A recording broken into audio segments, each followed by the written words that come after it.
Oh, poor little princess. Did that hurt your little head? Oh. Don't mess with the hair and don't call me princess. It's time to meet another of Belfast Zoo's residents. I start to look a bit more relaxed and happy here because it's the section of the show we call Dead Cute. And we're going to call in Andrew now, one of the curators of the zoo, to call over our cutie called Ripley. Should we give Ripley a shout? Ripley, come on! Ripley? Come over here, come and see us. It is, of course, the sea lion. Yeah, I can't believe you've given me such an easy job. I mean, there is... here comes But look how one of the ladies. They move in the water. Yeah. They do underwater kind of... Come on, Ripley. They are phenomenally elegant and lithe underwater, the way they twist and turn. They're just like ballerinas. Yes, but if this fella will come up and show himself... Show us your big, Come on, Ripley, eyes, go on. Dainty little ears, Come on, lovely Wes. whiskers. Come on. Yeah. Come on, Ripley. Do you know what, those whiskers that look a little bit like a moustache, actually they're used to sense the movements of its prey in the water. And it doesn't just sense the fish themselves, it can sense the vibrations they leave behind as they're swimming. And while we're getting in closer, let's have a look at sea lions actually hunting. Yeah, he just made a noise that didn't sound very cute at all. Maybe he was thinking of seals, not sea lions. I think the clue's in the title, maybe. Well, you could be, but seeing as our actual sea lions here aren't getting that close, perhaps we could have a look inside the sea lion.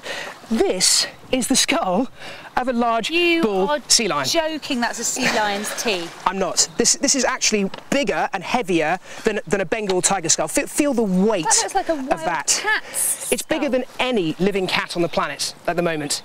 And these teeth, I mean, look at the size of them. I would have to say some of my sketchiest, scariest encounters in the water have been with sea lions, much more scary than sharks.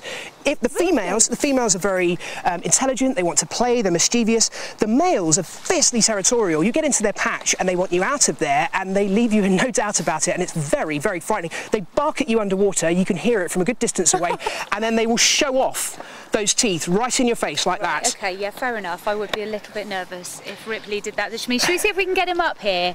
Ripley, come on, come on. Oh, come on, Ripley. Come up for a fish. Come on.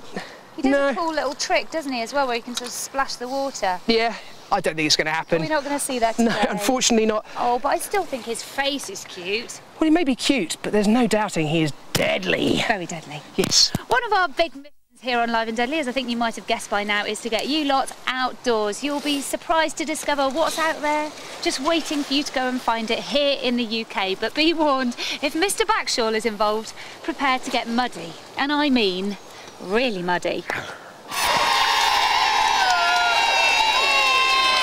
So, that was down there in Devon. We really are spanning the length and breadth of the country in our search for adventure. I really felt for those guys. I thought they did so well, so willing to get all covered in mud. Really had a good go, just unlucky, I think. You know, I mean, the amount of days, weeks, months I spent out in the field looking for animals and not finding them. The important thing is they got out there and they gave it a go. I reckon they did accomplish their mission. Yeah, good for you for getting muddy. Should we see if any of our Belfast audience like getting muddy? I'm sure they do. Let's come and ask some of you guys. What do you like to do to get yourself all muddy? Any activities? Cricket. Do you get a bit muddy playing cricket? Yes. Don't mind that too much? No? What do you like to get muddy? Rugby. You like playing rugby? Oh, that gets you very muddy, doesn't it? What about you? Climbing up a tree and jumping off it. Climbing up a tree and jumping off it. Well, that's a good answer, isn't it? Anybody else like to do something muddy? I play Gaelic and I get pretty muddy. That's a good game you all play here, is it? Oh, well, there you go. So, speaking of getting muddy, the lovely elephants we see here behind us have very kindly donated part of their enclosure to us to build our Live and Deadly set. But when we arrived here just a few days ago to get ready for the show, we lucked out. Steve and I were really lucky. We got to join a few of these ladies as they indulged in a spot of muddy pond dipping all of their own.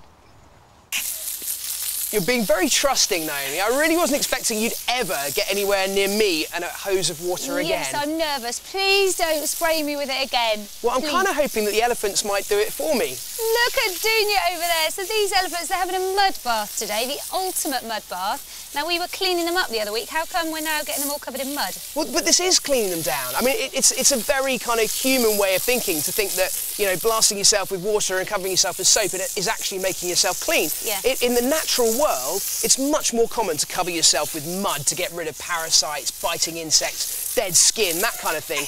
Look at Dunya over there, she's having a ball. She is just rolling about like crazy. It's amazing that an animal of this size and weight can actually just... I mean, look, she's practically doing forward rolls over there. Oh. Absolutely loving like it. She's in heaven. Yeah, well, I mean, wallows like this can be really kind of attraction points for all kinds of animals. You know, you look at that. She's just absolutely covering herself in mud. So happy. Yeah. Also, there's a lot of different kinds of mud that can contain very important nutrients for animals as well. So they can have salts and also things that sometimes can be very good for their stomachs as well. So places like this in the wild, you just find them covered with prints from loads of different species of different kinds of animals. Oh, it looks like it's doing their feet good as well, like a natural pedicure. And yes, and a big full-on face pack, which is really good for the skin too. And it also acts as a sunblock, doesn't it? Look at that, she's covered, absolutely covered. Here, I'll have an apple. Oh, can I ever go on the hose now? I'm not sure I trust you. Can I trust you after last time? Of course you can. Sure.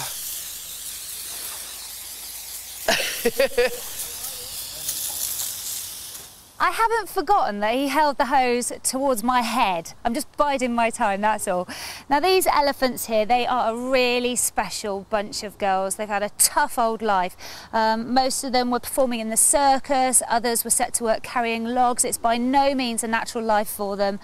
And those kinds of stresses can have a serious effect on these magnificent animals. But I'm pleased to tell you that these elephants here, since they've been brought into Belfast Zoo, are doing really well. They're making excellent progress, enjoying a much more peaceful life. And boy, oh boy, can they eat. Do you know what I've been told? Each elephant will get through 4 bales of hay. That's per elephant per day they'll eat that. They seem to just be constantly grazing.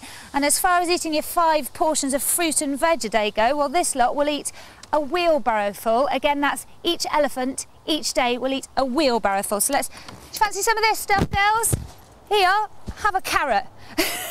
And of course, it has to be said that what goes in as carrots and apples and bananas must come out. So it is with great pleasure that I hand you back to Steve, who's going to explore the other end of the elephant. Yes, it's time for poo and goo.